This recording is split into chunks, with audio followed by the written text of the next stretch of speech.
компанії «Безвіза» мяне захвоціла моя жонка.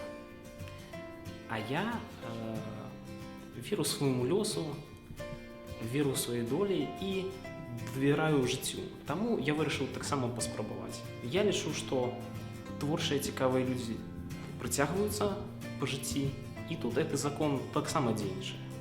Я з'яўляюся валанцёркай, і мне не шкада часу на працу ў гэтай кампаніі. Мне падабаецца пісаць артыкулы, мне падабаецца фатаграфаваць мерапрыемствы, самаходы, падарожжы.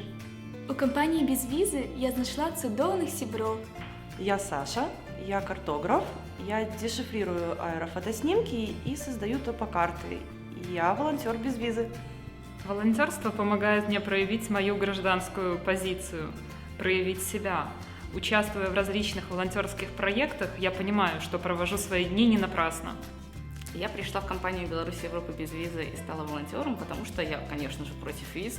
Я за спонтанные путешествия, чтобы ничего этому не мешало, и чтобы можно было в любой момент собрать чемоданы и уехать куда угодно, а не собирать чемоданы бумаг для того, чтобы получить визу.